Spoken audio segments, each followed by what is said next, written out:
abogado ni Bea Alonzo, kinuwestiyon ang motibo sa labor complaint na isinampa ng ex-driver. Ang abogado ni Bea Alonzo na si Atty.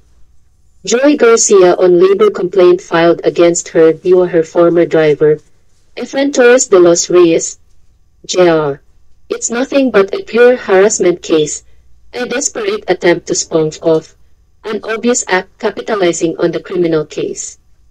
Pinabulaanan ng kampo ni Bea Alonzo ang mga aligasyon sa kanya ng dating driver na sinampahan ang aktres ng labor complaint sa National Labor Relations Commission, NORC ng Department of Labor and Employment DOL. Reklamo sa paggawa bias. Bea Alonzo. Natukoy ang complainant bilang si Efren Torres de los Reyes, Jr. Ang balitang ito ay ibinahagi ni Christy Fermin sa kanyang programang Christy Ferminate sa Radyo 5 ni 92.3 TRE-FM noong June 27, 2024. Nakakuha raw si Christy ng kopya ng reklamo ng driver laban kay B. Ayon kay Christy, nakuha ko ito. Lehitimong balita po ito dahil ang dati pong driver ni Bea Alonzo, na ang tunay na pangalan ay Philbert Angeli Ranolo, naghain na po ng kaso si Efren Torres de los Reyes, diyan sa US Department of Labor and Employment. Ano po ito? Bibigyan po sila ng pagkakataong magkausap at magkita sa gitna dahil napakarami po ng reklamong isinumite nitong si Efren Torres. Kabilang sa mga reklamo ni de los Reyes laban kay Bea ay ang di-umano'y hindi pagbibigay ng night shift differential pay, overtime pay, holiday pay, 13 th month pay, at payment of separation pay. Nakaranas din ng illegal dismissal, maltreatment, at harassment si de los Reyes mula sa dating amo. Sabi ni Christy, si Bea Alonzo po ay kailangang kumilos para dito dahil isa pa lang ito, Isa pa lang itong ang balita kasi natin, mayroong mga susunod pa, parang ganun, may mga susunod pa na maghahain din ng reklamo sa ANARS. Legal Counsel Emma B. Alonzo, naglabas ng statement.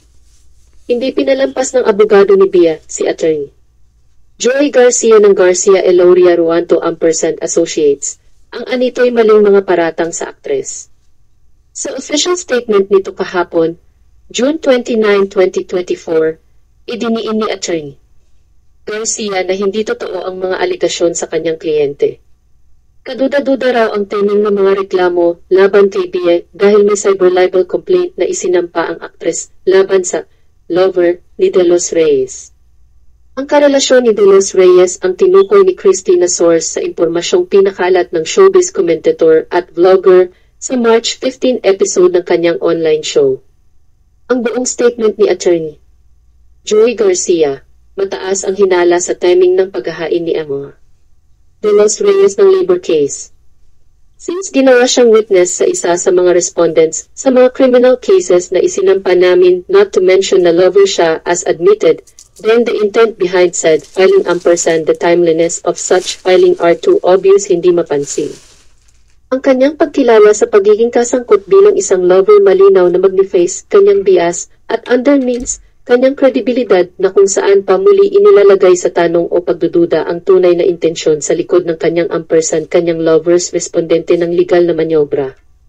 For the record, si Emma de los Reyes lang ang nagsilbing service driver ng pamilya at sa maikling panahon lang ng 3 buwan. Hindi man lang siya na destino bilang personal driver ni Bea para sa mga professional engagements ito. Kaya, ang kanyang mga claim ay tila far-fetched, hindi makatwiran, kung hindi man hindi makatotohanan. Ito ay walang iba kundi isang purong kaso ng panliligalig, isang desperado na pagtatangka na mag-spawn off, isang halatang pagkilos capitalizing sa kriminal na kaso. Sa ulat ni Salve Assis para sa Filipino Star ngayon noong June 8, 2024, na ibalitang nagsampa ng cyber libel complaint si Bea laban sa isang nagngangalang Florina Alano, ang tinukoy na Mrs. ng dating driver ni Bea. Bea Alonzo via Christy Fermin.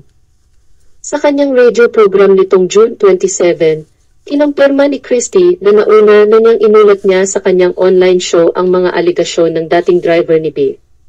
Iyon daw ang isa sa dahilan kung bakit dinimanda siya ng cyber libel ni Bea. Ani Christy, isa po ito sa mga dahilan kung bakit tayo kinasuhan ni Bea. Isa itong sa driver, Tama, kasama ito. May 2024 nang magtungo si B, kasama ang kanyang legal team, sa Quezon City Prosecutor's Office para magsampa ng cyber libel complaint laban kay Christy. Bea Alonzo Diaz. Christy Fermin, isang timeline. Dawit sa reklamo sina Romel Villamor at Wendell Alvarez, ang co-hosts ni Christy sa online show nitong Showbiz Now na ASN na makikita sa YouTube. Unang ibinalita ni Christy sa ASN ang issue ni Bea sa driver at mga kasambahay nito sa March 15 episode ng ASN na may pamagat na Bea na booking ng mommy, pinagalitan. Charis, ayaw nang marinig ni Jake Cyrus. Ayon kay Christy, pinalayas daw ni Bea ang ilang kasambahay, kabilang ang kanyang driver. Nakuha raw ni Christy ang impormasyong ito mula sa girlfriend ng driver. Ikinuwento raw ng source na ipinababayad ni Bea sa driver ang mga gasgas at sira sa sasakyan tuwing may aksidente. Sundot komento pa ni Christy, ang tanong ko, bakit wala bang insurance ang kanyang sasakyan? Inreklamo rin ng source na hindi umano binabayaran ng overtime at night differential ang driver ni Bea. Dahil dito, nakisimpatiya si Christy sa sitwasyon ng driver. Sabi nito, ipagdadrive ni driver si Bea papuntang iba, Zambales, sa kanyang farm. Tapos sa taping and shooting pumapack up sila umaga na halos. So, wala pang tulog, may lakad na naman. Pero bakit hindi mo binibigyan ng overtime? Bakit wala man lang night differential? Dagdag pang kwento ng source ni Christy, may benefits naman daw ang mga kasambahay ni Bea, tulad ng SSS at PhilHealth. Pero reklamo ng source, hindi raw pinapayagang umalis ng bahay ang mga kasambahay para lakarin ang mga dokumentong kailangan para sa kanilang mga benepisyo. Based raw sa paglalahad ng source ni Christy, may 4 to 5 months lang nagtrabaho ang driver kay Bea. Naroon pa ang driver nang maghanda ng Valentine's surprise ang mga kasambahay ni Bea, pero kalaunan ay hindi na raw siya pinabalik sa trabaho. Ayon pa sa source, pinagbintangan umano ni Bea ang driver na nagsusumbong sa kanyang ina. Nalaman daw ng ina ni Bea na natulog si Dominic sa bahay ng aktres nang mag-break sila. Katuwiran ng source ni Christy, hindi ang driver ang nagsumbong. Sundot ni Christy, hindi naman natin sinasabi na si Bea Alonzo ganito, ganyan. Wala tayong kamalay-malay ganyan pala yan. Ang layo sa hitsura. Tinawag ng kampo ni Bea na malicious at defamatory ang mga impormasyong pinakalat ni Christy sa show nito.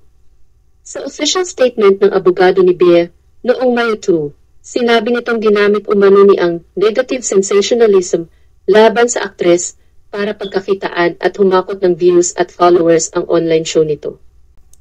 At yan ang ating Showbiz Chika updates for today.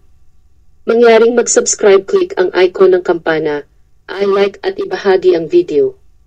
Salamat sa inyong lahat sa panunood. Paalam, magandang buhay.